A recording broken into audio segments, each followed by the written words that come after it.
Aku cuma mau ngasih lihat ke kalian tentang yang cakep-cakep. Karena ini bikin hati aku hangat. Mudah-mudahan kalian juga hangat. Pasti dengan udah ronde penutup, semua pembalap, semua kru udah pikirannya libur telah tiba, libur telah tiba, hore, hore, hore. Dari situ kayaknya dia juga udah mulai godek tuh. Betul. Di Asen juga sempat collide sama si Fabio Quartararo. Udah berdua tuh langsung bau tuh abis itu. Sejak Asen dua-duanya langsung terlalu sehati mereka itu kan. Tapi kalau kita berdua yang paling berkesan dari 2022 ini apa Mas Joni?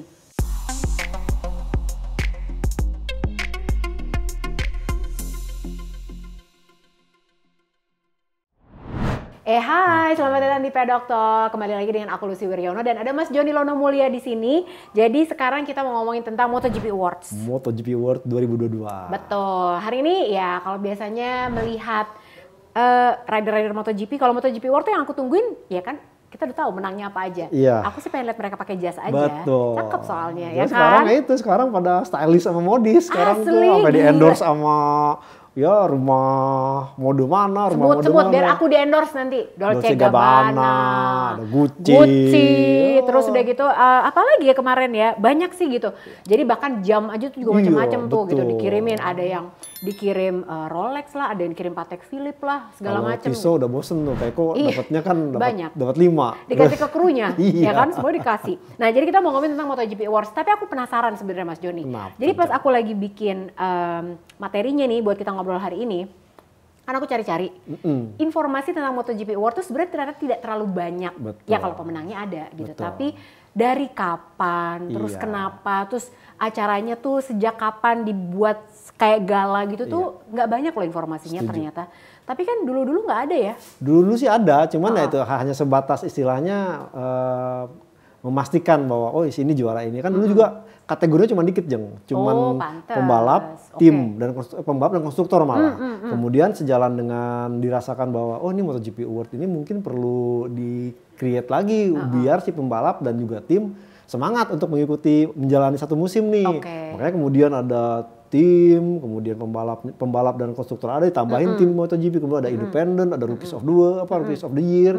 Jadi ini memang awalnya bahkan kalau mamanya itu ya gayanya gaya santai. Iya sih. Cuman pakai baju tim, celana pendekan sampai akhirnya kemudian dirasa bahwa oh ini menjadi Sekarang press conference-nya nggak boleh pakai celana pendek. betul komoditas gitu Iya, benar, loh. benar. Dan ini membuat akhirnya ya dibuatlah semacam kode dress code seperti apa karena Makanya pada pakai jas. dan awalnya Iya, sih ini memang untuk istilahnya konsumsi ya para MotoGP doang Untuk nih. kalangan terbatas lah Terbatas, gitu. cuman kan kalau kita melihat si Dorna pada saat itu kan berpikir akan ada penganugerahan yang juga lebih tinggi kelasnya yaitu di FIM-nya. FIM-nya. Itu ada juga FIM Gardiner tuh. Itu semua kejuaraan dunia pasti akan ada. Nah, mungkin Yang ada di situ, bawah FIM gitu ya. betul. Oh, Dan ini gitu. benar-benar buat konsumsi MotoGP, namun dirasakan kok makin kesini istilahnya tanda petik nih gengsinya makin Iya makin benar. tinggi.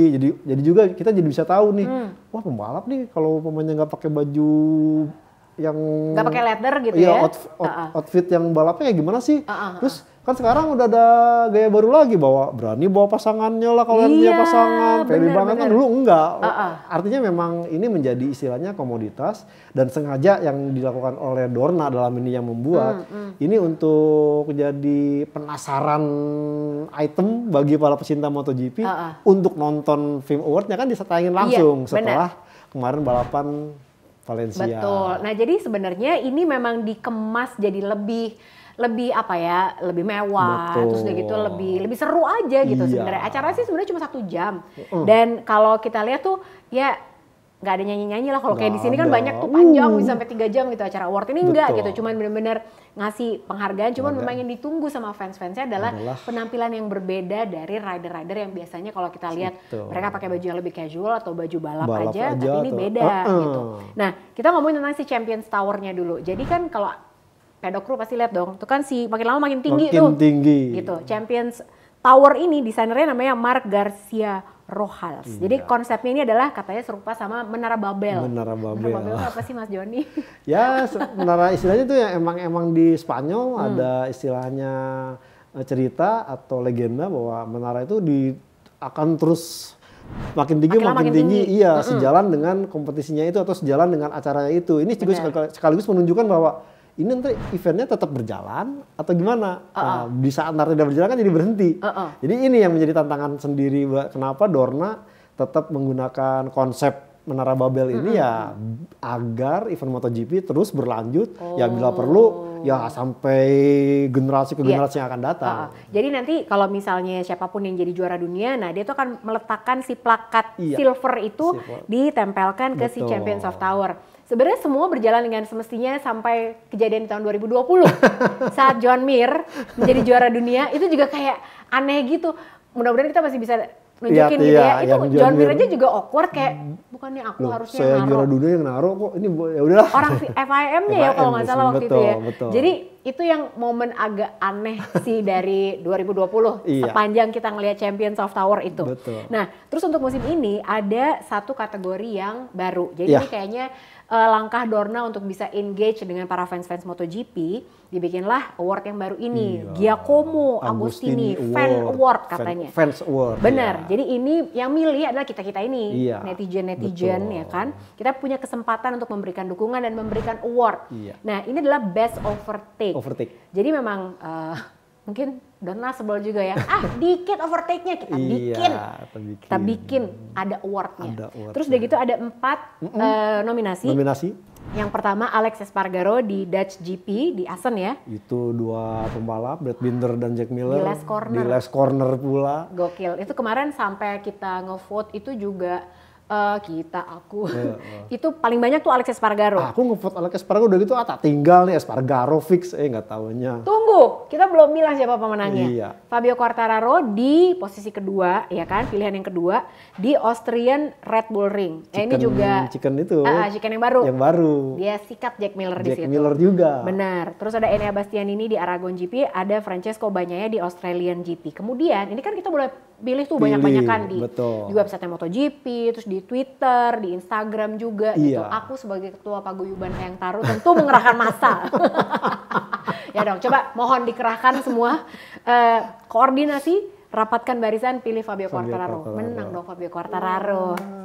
Tapi sebenarnya itu bias. Aku pilihannya kan karena emang Hayang Taro. Sebenarnya kalau dipikir kerennya emang kerenan Alex Espargaro, tapi aku pakai perasaan milihnya. Tapi kalau saya rasa cukup beralasan juga karena di sirkuit Austria ini satu kecil, pendek juga. Kedua kan emang Yamaha disebut-sebut loyo nih di sini. Tapi itu dibuktikan oleh Quartararo dengan adanya chicken baru itu melakukan manuver cukup apik sehingga dia finish di posisi kedua. Bahkan dia juga ditanya loh waktu MotoGP Award gitu, gimana sih kok ini dibilang best overtake, apa rasanya waktu overtake Ducati di situ kan Ducati itu strong banget. Betul. Terus si Fabio bilangnya ya karena cuma itu satu-satunya kesempatan dan nggak ada lagi. Aku mikirnya ya udah go for it aja di situ. Dan ternyata bisa. Padahal sebetulnya jaraknya chicane itu pendek banget. Betul. Tapi ya momen kecil itulah yang digunakan sama Fabio Quartararo. Dan jangan salah, itu kan menjadi istilahnya pencapaian Quartararo satu-satunya di MotoGP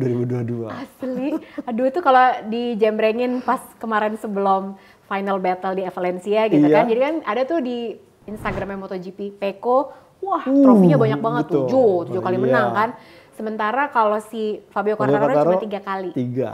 Jadi sampai ada yang bikin cerita kalau Pecco tuh diibaratkan lagu Bento. Wah, ya kan lagu Iwan Fals ya, adik-adik ya itu ya.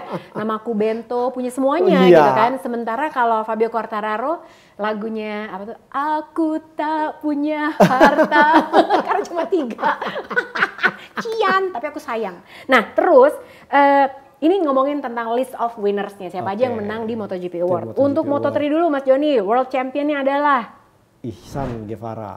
Kalau Mas Joni bilang Ihsan, kalau di sana Ihsan. Iya. Itu kayak baca di Indonesia Ihsan sebenarnya ya gitu. Ihsan Guevara adalah juara dunia Moto3. Rookie of the Year-nya adalah sama juga. Bukan. Diogo Moreira. Pembalap Brazil dong. Iya. Dia ternyata. Aku pikir kan juga. Nah si Ihsan ini pole of poles. Jadi dia dapat 2. Benar. Nah terus dari si Diogo aku juga kaget. Aku pikir tadinya Ihsan kan. Tahun lalu tuh dia emang cukup bagus di Chef Moto3 dan sempet ya terseok-seok di awal kejuaraan dunia ya karena mungkin adaptasinya luar biasa. Tapi ini akan menjadi Brazil masa depan nih. Meneruskan istilahnya ya pembalap dulu legendaris yaitu Alexander Barros. Lama banget Alexander Barros, ya Allah, lamanya. Itu memang dibilang jadi dari pihak istilahnya yang membibit itu juga ya udah terlalu lama nih nggak ada pembalap Brazil di MotoGP. Bener, gila emang susah banget ya nembus ya. Nah terus Moto2 World Championnya adalah Augusto Fernandez. Cakep banget juga loh dia di MotoGP Award kemarin. Terus Rookie of the Year adalah? Rookie of the Year? Ada. Siapa? Pedro Acosta. Pedro Acosta, teman setim. Teman setim. Nah terus udah gitu ada Pole of Poles yaitu yang nggak pernah menang. Iya. Aron Canet. Aron Canet itu. Betul. MotoGP World Champion Francesco Bagnaia. Di posisi 2-nya ada Ayang Taro, Fabio Quartararo. 3. Enea Bastianini. Betul. Rookie of the Year-nya adalah? Rookie of the Year-nya adalah Marco Bezzecchi. Kemudian Pole of Poles. Jadi kan kemarin tuh sebenarnya kita juga kiranya Martin kan. Iya. Emang sama gak sih 5 kali kan? Sama 5 kali. Cuma kan sistem BMW Award itu penilaiannya sama kayak hasil MotoGP 25, 20. Jadi tergantung posisinya. Oh gitu. Nah, Francesco Bagnaia ada cukup banyak finish di 10 besar. Oke. Nah berarti Pole of Poles-nya Francesco Bagnaia berarti dia juga dapat BMW M1. Betul. Gile. Terus jadi pas kemarin juga si Gavin Emmett, ya ini adalah the first BMW untuk Pecco. Nggak mungkin sih, pasti kamu juga udah punya. Karena kaya juga dia kan gitu. Apalah artinya dikasih BMW. Nah terus ini yang paling mengesankan adalah bukan cuma si juara-juara ini, tapi Ducati ini menyapu bersih semuanya. Bukan cuma Triple Crown. Semuanya. Total dominasi. Gila banget ya. Jadi kita urut dulu John. Yang pertama World Champion. Terus Riders. Terus Constructors. Kemudian Team. Kemudian Independent Team. Betul. Independent Rider. Terus ya itu. Independent Rider tuh yang dapat Enea Bastianini. Ya Rookies of the Year. Marco Bezzecchi. Bener. Belum lagi menang terbanyak. Pole terbanyak. Udah total 7 lah. Iya. Pokoknya semua independent team itu mereka menang Prima Pramac. Karena kemarin Martin finish ke 3. Oke. Luar biasa ya itu sapu bersih benar-benar ya. Sapu bersih. Dan untuk konstruktor ini mereka menjadi juara dunia untuk yang ketiga kalinya berturut-turut. Luar biasa emang ya. Iyalah kalau pemain sampai juara konstruktor mulu tapi pembalap enggak kan, udah tuh pada sedih semua, nangis, bukan nangis saya kemarin, nangis banget tapi nangis, buset. Nah ini kapan lagi gitu kan, oke. Nah itu tadi semua rangkuman juara-juaranya, terus udah gitu sekarang aku punya yang hangat. Mau lihat yang hangat gak? Boleh. Yuk.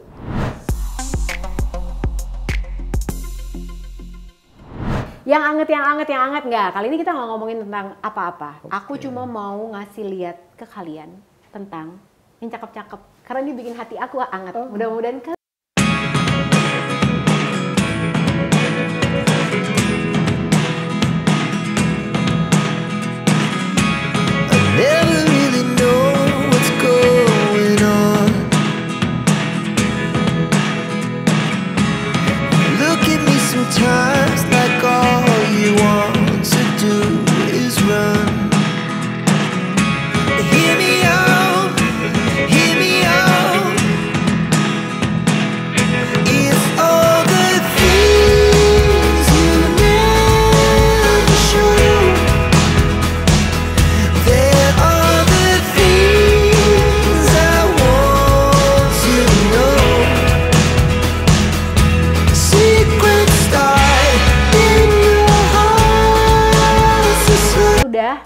aja kalau yang anget kita nggak usah ngobrol. Oke. Mata aja, mata, visual gitu kan cakep ya. Abis itu bengong-bengong lihat, astaga, Pecco pakai jas cakep banget. Enea Bastianini juga cakep banget, tapi favorit aku adalah Ethan Guevara. Udah kayak penyanyi. Iya. Gila udah kayak popstar beneran. Udah keren niat kan dari saat menang pun udah penampilannya tuh udah kayak artis gitu loh. Kalau aku kemarin tuh kan biasa lagi, kalau aku suka banget sama sepatunya Fabio Quartararo sih. Sepatu coba. Kurang spesifik apa aku. Oke. Sekarang kita masuk ke 2023 starts now.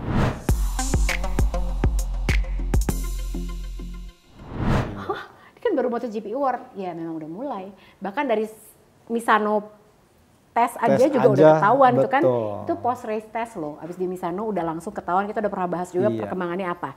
Sekarang kita mari kita ingatkan lagi, kita segarkan memori pedokru semua, apa aja timnya dan siapa aja ridernya di 2023. Yuk Mas Jani, yuk kita lihat ya. Di tim Aprilia dulu. Aprilia ada Aleix Espargaro, dan Maverick Viñales. Betul. Di Ducati Lenovo itu ada Francesco Bagnaia dan Enea Bastianini. Betul. Di Gresini Racing Team ada? Ini ada wajah baru, selain Fabio Di Gianantonio ada Alex Marquez. Nah kan, ya kan karena Enea Bastianini naik ke tim pabrikan. Betul. Di LCR juga ada wajah baru selain Taka Nakagami. Betul, adalah The Bakery, Alex Rins. Tuh dia masuk ke situ. Terus Yamaha masih dengan muka yang sama gitu kan. Fabio Quartararo dan Franco Morbidelli. Betul. Kemudian masih di muka yang sama juga Muni VR46 ada. Iya, ada Luca Marini dan Marco Bezzecchi. Betul. Prima Pramac juga masih sama mukanya. Masih sama, Zarco dan juga Jorge Martin. Betul. Nah, ini ada muka baru banget nih. Di KTM. Ya. Di KTM ada Brad Binder dan Jack Miller. Betul. Terus yang ini juga ada wajah baru juga. Siapa lagi kalau bukan Repsol Honda yaitu Joan Mir dan Marc Marquez.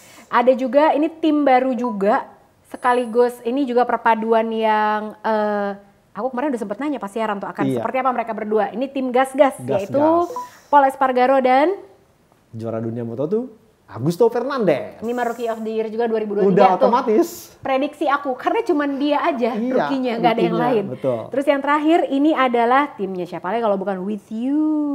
RNF Aprilia Racing. Ini ada Miguel Oliveira dan Raul Fernandez. Oke, ini kan muka-muka lama banyak, muka-muka baru apalagi. Aku mau bahas yang baru-baru dulu dikit aja. Mas Joni, ini kalau kayak si Miguel Oliveira sama Raul Fernandez, RNF Aprilia. Menurut Mas Joni apa kira-kira yang akan bisa kita lihat? Apakah Raul Fernandez bisa lebih keluar daripada dia waktu sekarang di KTM atau gimana? Jadi kalau kita melihat sebenarnya pengembangan yang ada, Aprilia itu di paruh musim pertama kan cukup apik motornya. Dan saya rasa ini akan makanya dia pede banget bikin satelit makanya itulah diharapkan Raul Fernandez bisa mungkin belajar banyak. Dan kehadiran Miguel Oliveira, karakter balap yang smooth, ini diharapkan bisa menopang riset dari Aprilia RSGP ini. Karena dari 3 pembalap ini nantinya bisa istilahnya ada masukan, input dan juga feedback seperti apa mengembangkan RSGP di 2023. Iya ya, Miguel Oliveira tuh sebenarnya hampir sama riding style-nya kayak Maverick Viñales ya nggak sih? Betul. Hampir setipe. Makanya gitu. Dia selalu bisa menang di track basah karena mampu istilahnya menjaga ketahanan motornya dengan garis atau racing line yang sangat smooth. Nah kalau misalnya kita ngomongin gas-gas, kita kan lihat banget ya Pol Espargaro struggling banget selama dia ada di Honda. Sedih banget ya kalau lihat Pol Espargaro karena sebenarnya itu jago banget gitu. Cuman pas di Honda ini dia nggak berkutik sama sekali. Kemudian dia nanti akan berpartner dengan Augusto Fernandez. Yang Mas Joni lihat akan seperti apa nih? Baik tim dynamics-nya dan juga pengembangannya. Kalau saya melihat mungkin ini saya lebih condong melihat ke KTM-nya dulu. Kan itu ada perubahan berbagai macam istilahnya pejabat nih. Mulai dari Federico Starclay ini yang urusan teknis, kemudian ada Jack Miller dengan Christian Pupulang, kemudian ada Albix. Ini dari KTM ini akan istilahnya membuat motor yang tanda petik sepertinya akan sangat seperti Ducati Desmo Sedici. Nah baru ntar akan istilahnya dijabarkan ke gas-gas. Nah gas-gas ini kita akan lihat. Karena kalau kita lihat nih, Pol Espargaro itu punya kemampuan untuk mengembangkan motor KTM yang bagus sebenarnya. Cuman sayang waktu itu kan dia keburu memutuskan untuk pindah ke Honda. Karena waktu itu dia hampir menang tapi malah disalip sama Miguel Oliveira sama Brad Binder. Jadi malah dia cuma podium. Gara-gara itu dia harus pindah. Padahal kalau mau sabar mungkin dia akan bisa mencuri kemenangan pertamanya di MotoGP di KTM. Yang sekarang gas-gas. Spek motornya si gas-gas ini sebenarnya rebrand dari KTM RC16. Cuman karena si gas-gas ini masuk sebagai istilahnya anak perusahaan dari KTM, makanya dia akan menjadi pabrikan nanti gas-gas kita akan lihat apakah punya peran atau fungsi sendiri untuk mengembangkan atau masih tetap menunggu atau mengcopy paste dari KTM pabrikan. Nah, seandainya mungkin gas-gas punya agenda tersendiri, ini tentu akan menjadi pekerjaan baru buat Pol Espargaro. Ya pembalap pengembang, ya pembalap utama dan juga nantinya dia harus memberikan tutorial nih kepada Augusto Fernandez karena belajar dari tahun lalu bagaimana Remy Gardner dan Raul Fernandez agak kesulitan di tim Tech 3 KTM Factory Racing. Bahkan ya digadang kemarin dia padahal di Moto3 luar biasa, the best team, the best world champion, the rookie, tapi di MotoGP buset, tidak ada apa-apanya. Iya, makanya benar-benar. Nah, ini yang menarik tuh memang dari tadi yang aku tanya ke Mas Joni adalah karena ini orang-orang baru, pasangan-pasangan yang baru, yang lama-lama nanti aja gitu ya. Kalau tentang duo Suzuki yang sekarang berpisah gitu kan. Joan Mir dengan satu tim sama Marc Marquez. Alex Rins sama Nakagami. Alex Rins udah ketahuan nih fungsinya dia apa. Dia pasti untuk mengembangkan, untuk riset segala macam. Nah, Joan Mir sendiri sebenarnya kan terakhir-terakhir karena dia cedera juga segala macam, dia lumayan struggling juga di Suzuki. Dengan dia akan bersanding dengan Marc Marquez, apa yang Mas Joni lihat nanti? Ini mungkin akan tugas berat. Kenapa berat? Karena ya kita lihat bagaimana Jorge Lorenzo. Aku tuh mikirnya Joan Mir kayak salah pilih deh. Betul, Jorge Lorenzo, kemudian Paul Espargaro. Sebenarnya bukan salah pilih, Jang. Ini tuh sebenarnya plot untuk meng-hire Joan Mir itu ada di 2019. Gara-gara Jorge Lorenzo ngacung, gua mau ke Honda deh. Ya bubar semuanya itu. Makanya kemudian si Honda tuh melihat pada saat ditarik sama Suzuki, setahun kemudian dia langsung juara dunia. Nah, muncullah kasus kejadian Suzuki mundur. Padahal kan kalau memang kita lihat Suzuki itu tetap mau mempertahankan duet antara Joan Mir dan Alex Rins bubar. Ternyata kemudian Paul Espargaro memutuskan untuk ya pindah, mau nggak mau akhirnya cukup alot. Dan cukup alotnya kenapa? Satu terkait dengan sponsor brand minuman dan brand energinya. Kedua adalah Joan Mir dan Alex Rins kekeh pengen bawa crew chiefnya. Nah sementara di Honda saklek nggak bisa. Makanya ntar disebutkan tuh ntar Manuel Cajo dengan katanya dengan gabung dengan Vinales kembali, kemudian Franco Carchedi bergabung dengan Alex Marquez di Gresini Racing. Oh iya, padahal Carchedi itu tangan dingin banget sebenarnya ya. Nah berhubung sudah menyebutkan Alex Marquez yang pindah ke Gresini, Ducati loh, dari Honda ke Ducati. Adjustmentnya menurut Mas Joni, Alex Marquez akan lebih mudah buat dia, karena sebenarnya kalau di Honda dibilang dia tuh sebenarnya bagus ya. Makanya aku sebenarnya agak gemes sama Alberto Puig karena kamu nggak sabar ngasih kesempatan sama Alex Marquez, karena dia tuh waktu inget gak kita bilang Alex Marquez nih kasih setahun lagi jadi deh kayaknya. Ya pada saat Marc Marquez cedera, kemudian semua fokus settingan kakaknya ke Alex Marquez, dia bisa tampil cukup apik. Terus gitu langsung di-cut. Nah kalau saya melihat dari ini, sebenarnya banyak keyakinan ya Alex Marquez bakal bisa bagus di Gresini. Pertama memang karakter motornya itu kan hampir sama dengan istilahnya Honda tahun 2020 yang benar-benar istilahnya hampir sepadan. Cuma problemnya waktu itu kan karena ya Marc Marquez punya style sendiri. Itu yang pertama. Yang kedua adalah kehadiran Franco Carchedi ini diharapkan bisa membantu adjustment dari Alex Marquez untuk segera istilahnya mematerialisasi atau mengekstrak performa dari Ducati Desmo Medici. Dan kalau kita melihat beberapa kali memang di time attack dia agak kesulitan dan selalu mundur-mundur, tapi pada saat di race pace dia dapat. Nah ini harapannya dengan naik ke motor Ducati yang dari setting motor ini time attack-nya cukup apik, bisa dikombinasikan dengan race pace di saat balapan. Ini harapannya Alex Marquez ini bisa menjadi kuda hitam yang di MotoGP 2023. Berat buat Fabio Di Gian nih sebenarnya ya gitu, karena dia aja sekarang udah ngerasa aduh aku jelek banget ini gitu. Dia tuh sampai lumayan tertekan loh gitu selama berada di Gresini karena dia ngerasanya kok performanya gini-gini amat gitu. Padahal ya balik lagi kita selalu bilang skill rider MotoGP itu kalau udah bisa nembus masuk ke level MotoGP gak ada yang jelek. Tapi masalahnya adalah mentalnya gawat semuanya gitu. Semuanya pengen menang gitu. Jadi kalau ini katanya Fabio Di Gia sendiri, bahkan dia bilang pokoknya jadi rider MotoGP itu nggak boleh salah, terus harus punya obsession, bukan cuma passion, obsession. Jadi obsession tuh udah lebih gila lagi, pokoknya gue harus menang gitu kan. Wah jadi luar biasa sulit nih sebenarnya ya. Saya rasa ya bener kata Fabio Di Gia, karena problemnya adalah dia tampil istilahnya sebenarnya Ducati itu membuka semua setting, membuka semua diskusi. Bahkan dia bilang Enea Bastianini pun nggak pelit. Cuma lagi-lagi kan ya bagaimana si Fabio Di Giannantonio ini bisa memaintain motivasi dan semangatnya. Ini yang kadang-kadang kan wah jelek-jelek mulu, cuman bisa ini akhirnya down gitu. Gimana kebayang kan gitu, makanya kita paham banget kemarin Fabio Quartararo sampai Instagramnya mati bentar, Iya, ya dong betul. gitu. Karena emang pressure sebesar itu, setinggi itu. Nah, sekarang kita udah ngomongin yang muka-muka lama, nanti kita simpen dulu ya. Karena sebetulnya nanti akan kita bikin lagi episode Pedok Talk ngomongin tentang rider dan pilihan kru chiefnya, karena banyak yang ganti-ganti juga. Itu perlu episode yang khusus soalnya. Nah, terus kita masuk ke jadwal pramusim. Pramusim ini jadwalnya ada di Valencia hari Selasa ya. Beda sehari setelah MotoGP Award kemarin. Nah, terus ada di Sepang, ini juga ada shakedown test juga. Ya. Terus ada di Portimao. Betul, di Portugal. Pertanyaannya, kenapa sih sirkuit-sirkuit ini yang dipilih gitu? Kan sirkuit banyak nih. Betul. Gitu. Kenapa sih ada sirkuit tertentu yang dipilih untuk tes, Mas Joni? Jadi kalau aku melihat kenapa Valencia, ini karena memang dengan seri penutup.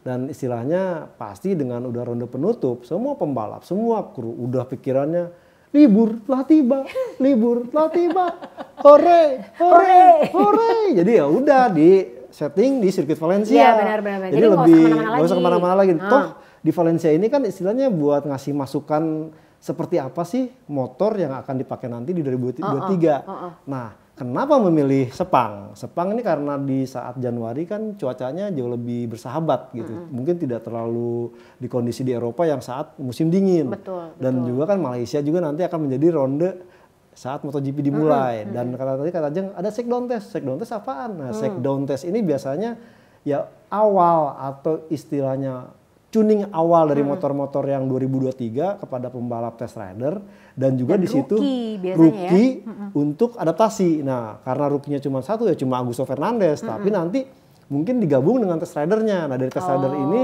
juga akan memberikan feedback atau istilahnya motornya itu disiapkan buat nanti yang tes sebenarnya buat pembalap yang reguler, karena aturannya pembalap reguler memang tidak boleh ikut shakedown test. Oke. Terus kenapa di Portimao? Lah kan Portimao ronde pertama. Jadi bukan di Luce lagi loh ya. Betul. Gitu. Jadi mungkin ini memang Portimao dipilih karena mengingat 2022 ini juga sempat ada isu tentang logistik juga. Betul. Jadi supaya ringkas gitu. Kemarin kan sempat acak-acakan jadwalnya gara-gara logistik. Logistik dari Mandalika agak telat juga, terus bukan salah Mandalika loh ngomong-ngomong. Di ke Argentina datangnya baru hari Jumat sehingga harus dibikin cuma 2 hari ya. Free practice jadi dimepetin betul, gitu kan. Ketimbang merepotkan seperti musim sebelumnya, makanya ke Portimao. Lanjut di situ gitu. Nah, terus kita sebelum menutup Pedok Talk hari ini, aku pengen tanya dulu dong. Ini kan kita tadi ngomongin tentang MotoGP Award gitu ya. Nah, kalau menurut Mas Joni, apa satu kejadian yang paling berkesan sepanjang musim ini? Banyak banget kejadiannya, tapi kayak nggak bisa dilupakan sepanjang 2022 ini apa?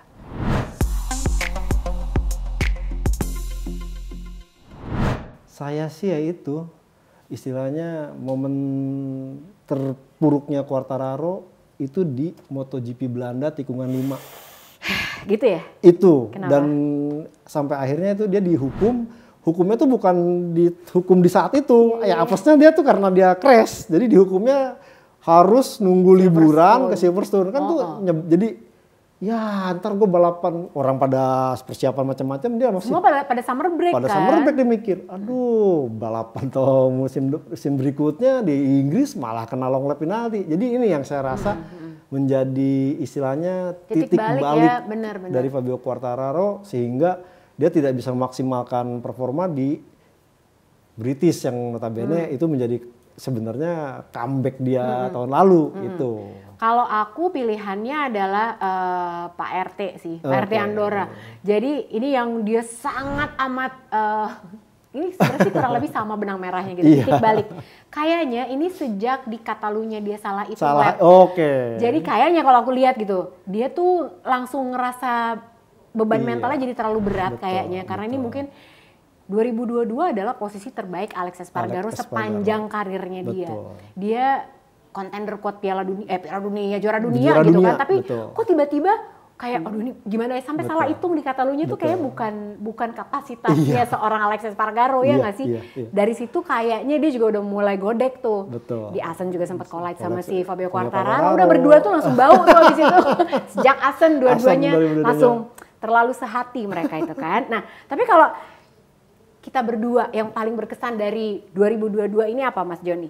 Ya kalau saya kita kan bareng mulu nih gitu sampai ke Mandalika bareng juga nih. Yang paling iya. berkesan sepanjang kita siaran bareng? Saya sih ya itu pertama kali siaran langsung di home ground Indonesia di MotoGP Asli. Mandalika. Iya, itu sih best moment sih buat Best kita moment 2022 gitu iya. ya. Udah gitu pakai acara delayed gara-gara hujan. Terus momen yang paling seru itu adalah sebetulnya sebelum seluruh dunia melihat yang namanya Mbak Rara, kita berdua lihat duluan. Karena semua tuh ingat ya, kita pas lagi siaran gitu, kita kan ngelihat ke belakang karena kita tuh bener-bener di samping pedok gitu.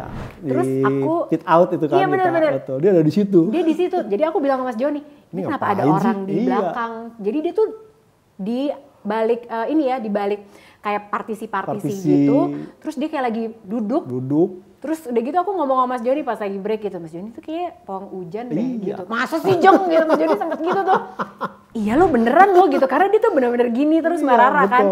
Terus udah gitu keadaan di studio juga seru banget karena waktu itu salah satu kameramen kita juga kita bilang kayak nggak usah ngambil aku sama Mas Joni deh, ngambil itu aja karena belum keluar gambarnya di satelitnya Dorna pun belum ada gitu. Jadi kayak kita jadi yang pertama tuh nayangin ya kan. Jadi itu seru banget sih. Dan jadi Mbak Raranya kan jadi go global dia tiap ada hujan. Kalau our friend Rara gitu, aku aja belum pernah di tag sama MotoGP aja nggak pernah loh aku Instagram, aku sedih deh kalah pamor sama Mbak Rara.